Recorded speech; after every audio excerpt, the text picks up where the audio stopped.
Welcome to Witham Sounding Board, a podcast sharing powerful business tips, insights, and trends for those seeking to become a rock star in their industry.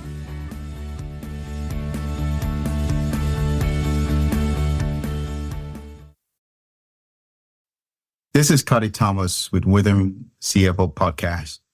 I am a senior manager in our outsourced accounting and fractional CFO service line. We provide back office accounting support on levels ranging from staff accountant and all the way to CFO and anywhere in between. Our model is simple. We assume the role of your accounting department and we see ourselves as part of your team. If you'd like to know more about Witham Accounting Service and Fractional CFO, please visit us at www.witham.com/oasis, and that's spelled OASYS. I am excited to have Jeff Charterman join me today. Jeff brings decades of experience as a hands-on CFO across multiple industries. His background also includes working with companies that are financially challenged and going through financial restructuring. Jeff is currently an interim CFO and inside counsel in numerous early-stage biotech companies. My discussion today with Jeff will explore research cost and how best to leverage G&A cost to support research. We'll talk about the importance of timely and accurate financials, as well as having a strong internal control and ultimate need for having a strategic partnership. So Jeff, welcome. How are you? Thanks for having me, Cuddy. I really appreciate it. Appreciate the opportunity to be on this presentation with you. Wonderful. Let's begin with VC, venture capital, which I know you've touched them many times. One of the things that's more important is how it's the emphasis on efficient allocation of funds. How do you navigate the balance between prioritizing research investment while managing G&A expenses? So here's the thing, Cuddy. I mean, when you're working with venture-backed companies, really the sole emphasis is on the, in biotech, of course, on the research costs. And so what ends up happening is the venture capital firms get excited about a concept or something, a problem that's out there that they want to resolve. And what they do is they'll then find somebody that can serve as a CEO, as a champion that can run or start up one of these companies. And, the CEO needs to put a team together that can execute on the deliverable, the dream, the concept, whatever it is we're trying to do.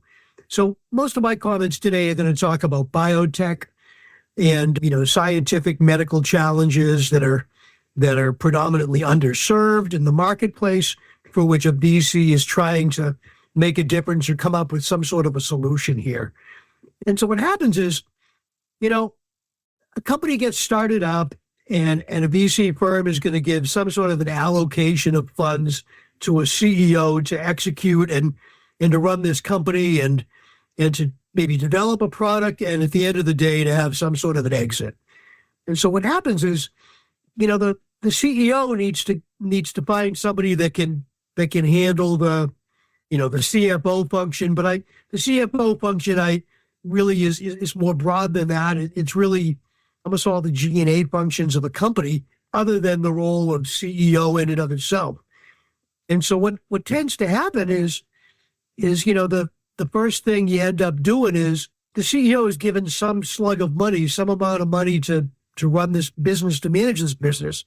And a CFO comes in and they're told, look, these are the costs, these are the research costs that we need to prioritize to get to the next inflection points. And, I want you to come up with and create a budget, and predominantly, all the costs are going to be R&D costs with not too much thought as to what the G&A portion is going to be.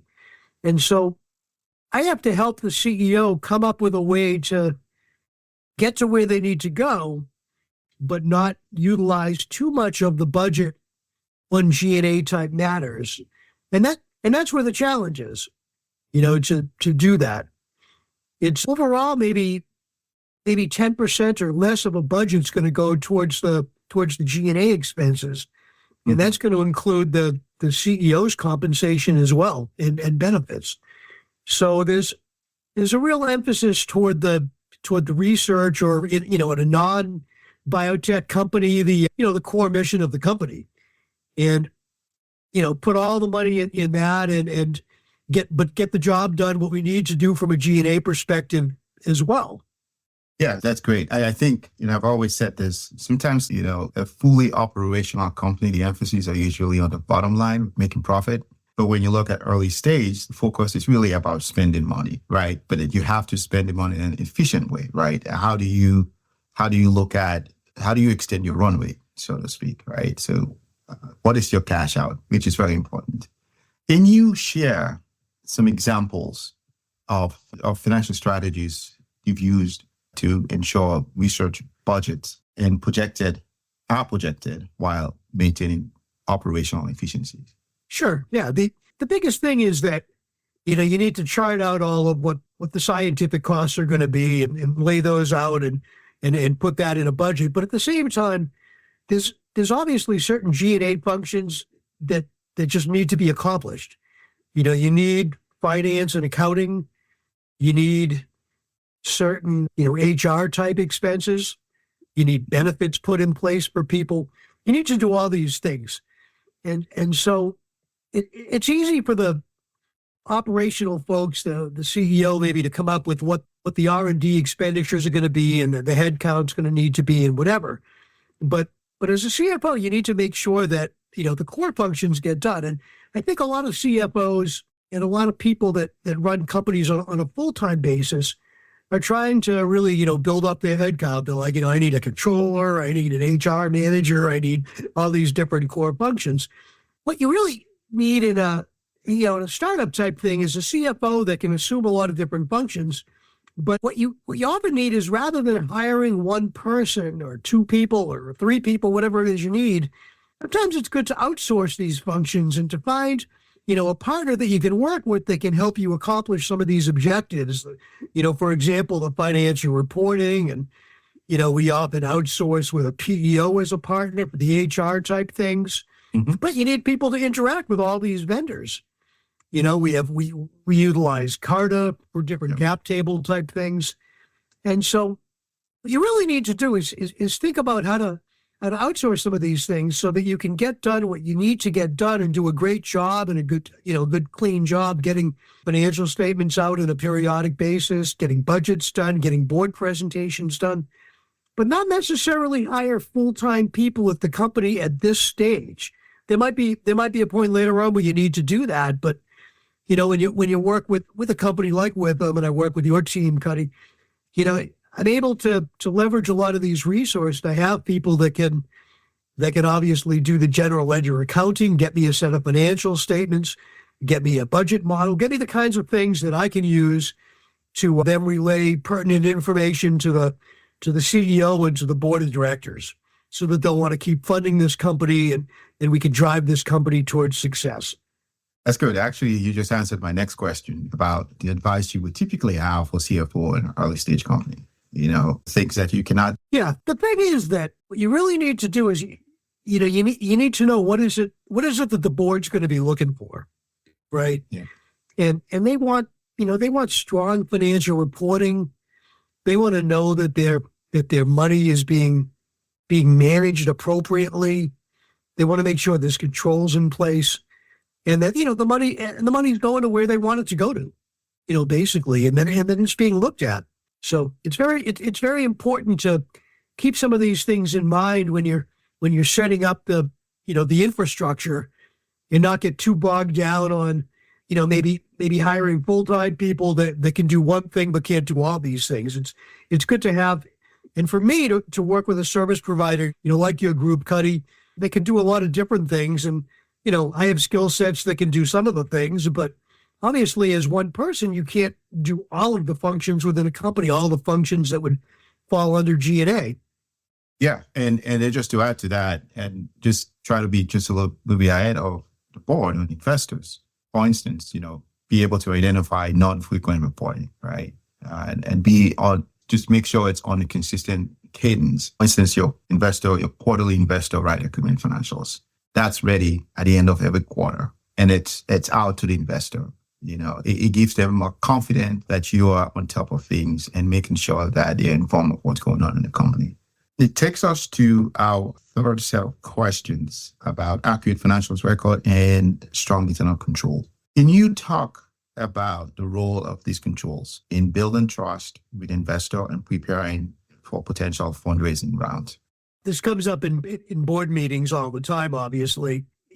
Board members want to understand that there's controls in place, obviously. They want to make sure you're using, state-of-the-art software, whether it be QuickBooks or, really what the different types of programs that are needed in a state-of-the-art company. You're using, good financial software, you're using cap management software, you're working with a PEO that's solid, that has good controls over benefits and payroll and such. They want to make sure that person, that's sitting in the chair, in the CFO chair, is able to, relay a good message and let them know with confidence how long that money's going to last. And really, the CEO and the board are very concerned about making sure you can get to inflection points.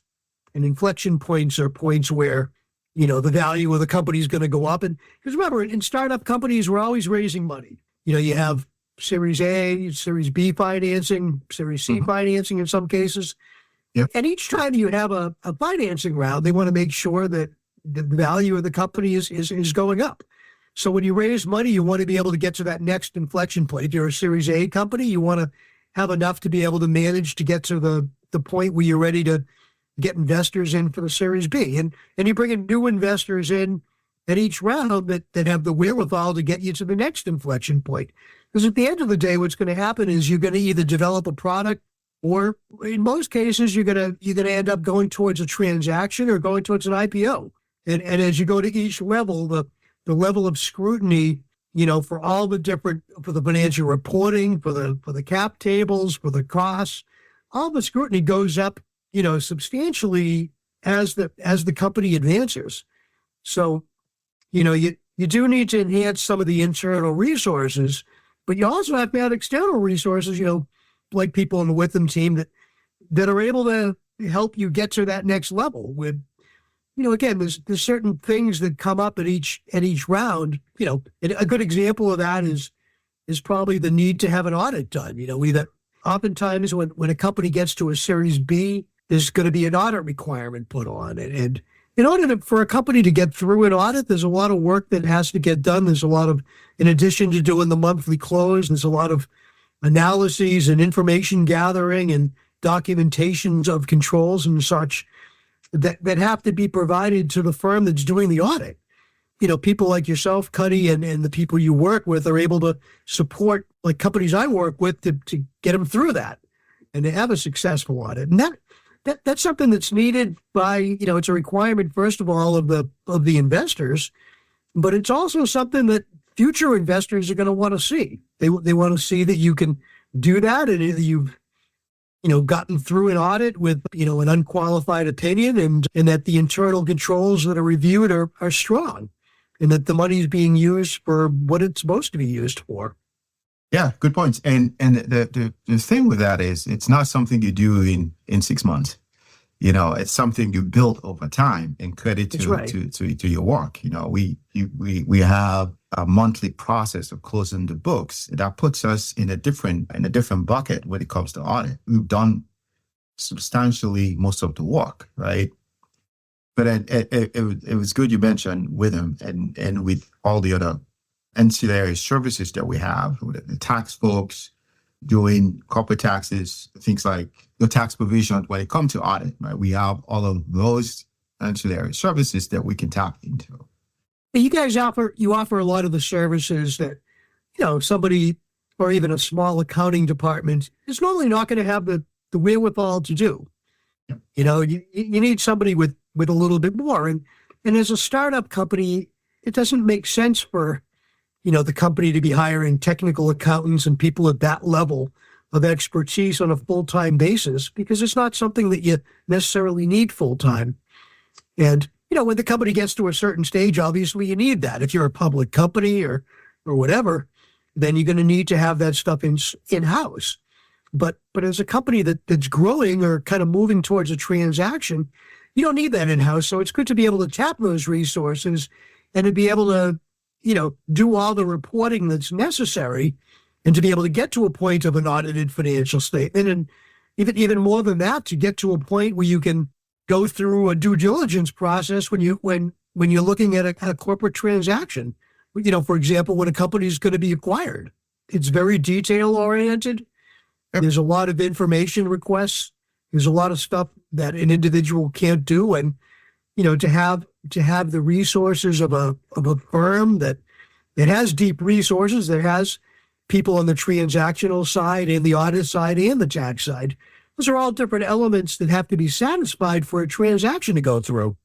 I agree. Totally agree. Let me ask, what at the I think we've highlight typically what would be the mistake for companies not looking into resources within provides. But in your own words, what would be most common mistakes you've seen companies make in this area? And how they can avoid it? Yeah, how they can avoid it? Yeah. Well, probably the most common mistake is to kind of minimize the financial, resources by just hiring. A lot of times companies will hire one person. Maybe it's an accounting manager, maybe it's somebody they call a controller or whatever. And they do what they do, and they can produce financial statements, of course, and they can reconcile the bank accounts and whatever. But then you get to a point where, you have this company that's doing all the stuff on their own, and they're just unable to provide the level of details that are necessary to get through a financing round or to get through an acquisition specifically. And so what then happens is, then they hire somebody that has a little bit more sophistication that has to kind of go through the records from the beginning of time to recreate all the accounting and the reporting to make sure it's all in accordance with GAAP and that it's going to pass muster and be enough and be sufficient for the due diligence is going to be required to either close on a round or to close on a transaction. And so if you wait too long, it becomes a very cumbersome process, and it will take a long, long time to clean things up. So really, if you start by doing things correctly from the beginning, and you don't need to spend tons of money on it, you'll end up with a much smoother process in order to get through a transaction. I can just tell you, Cuddy, give me one more minute. We recently had a transaction. It was a very successful transaction for all the investors. And the process actually went very smoothly. And it went smoothly because we have great financial records. We do a close every single month.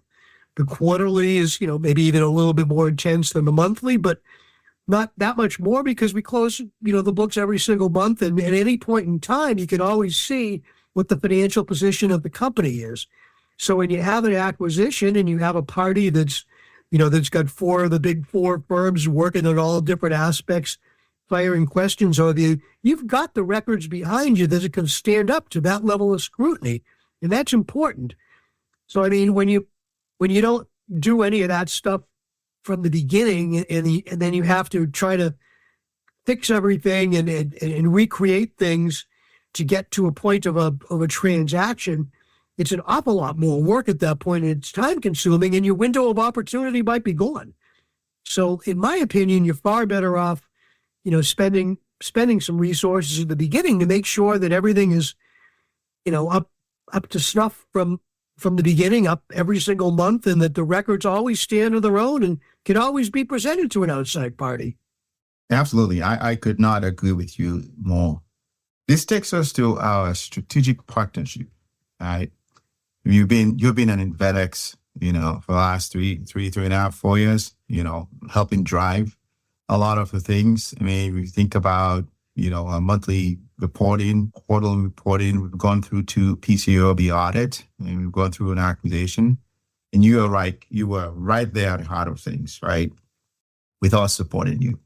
That said, we emphasize the importance of being a collaborative partner to portfolio companies. How has this type of support benefited Invetex? It's benefited Invitex and all of the, executive leadership and the stockholders significantly. And here's the thing, the way the partnership, has been run really from the time that I joined, the very beginning of the company, is that the Witham folks have always been part of the team. And, some of the firms that do what you do, they outsource the accounting function from companies, have a very different model. What they'll do is, at the end of the month or on a certain day or a certain week, they'll do the accounting. And so they look at everything all at once and what have you. But the way we've done it together and the way your team does it, Cuddy, is really far better, because what we have is people that are assigned to the account that look at this, on a daily basis. They don't have to be doing work on the account every single day necessarily, but they're available when things come up.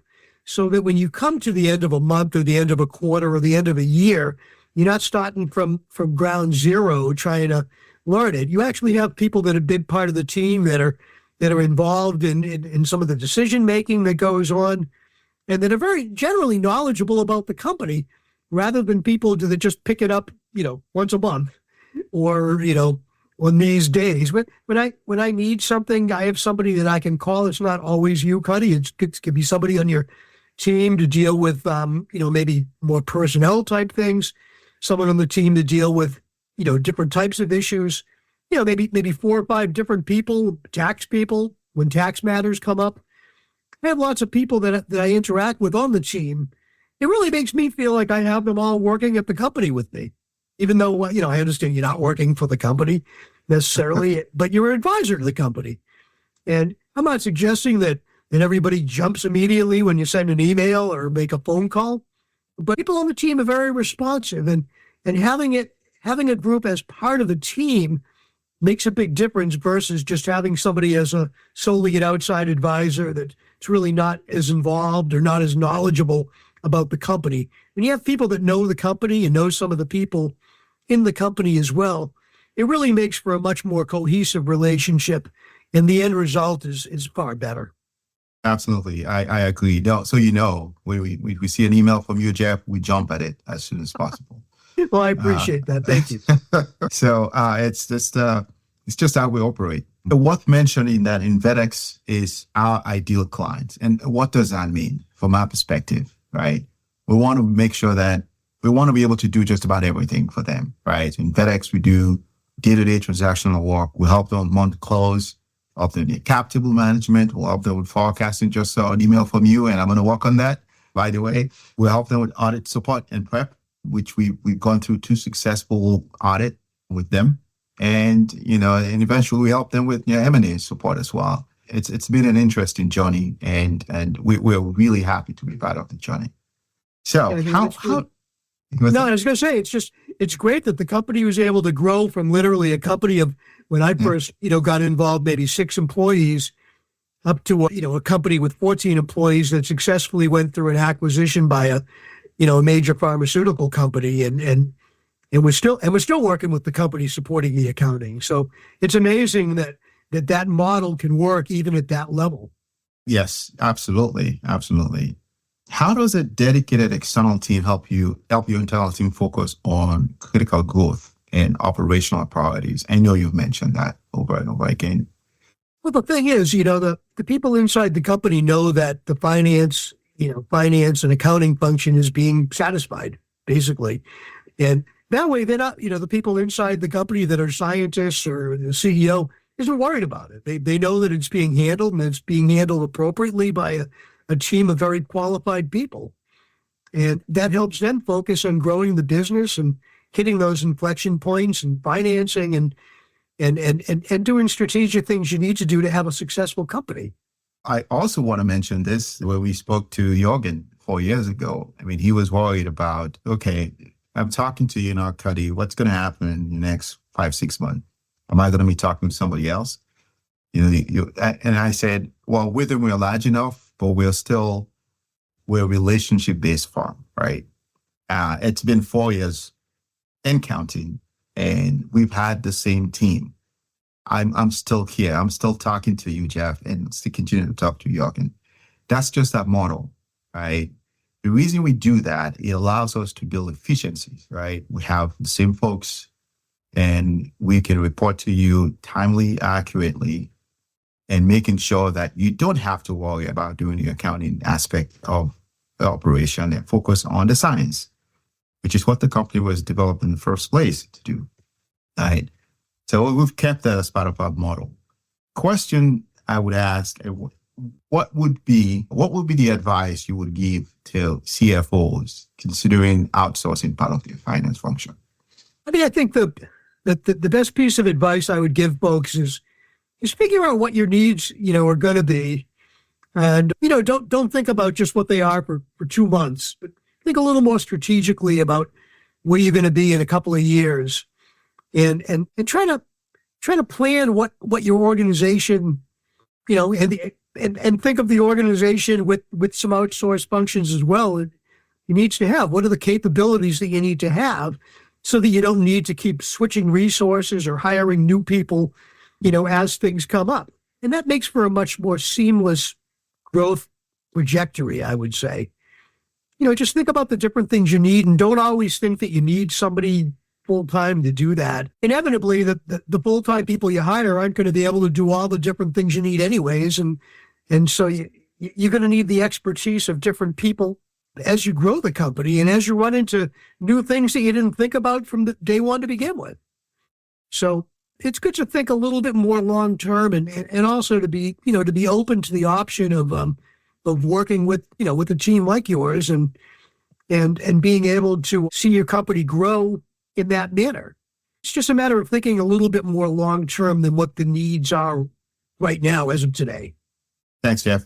Thank you much for sharing your insights. We've touched on balancing research, G&A, maintaining strong financial controls, and leveraging external partners like us.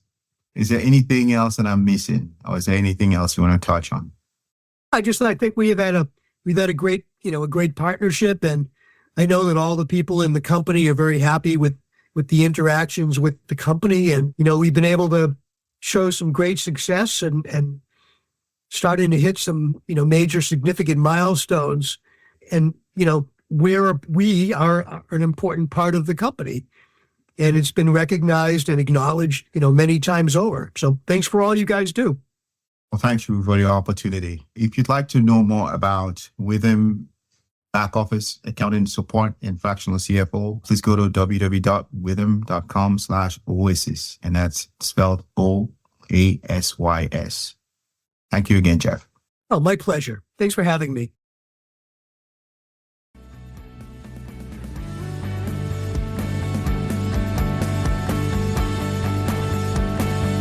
Thanks for joining us.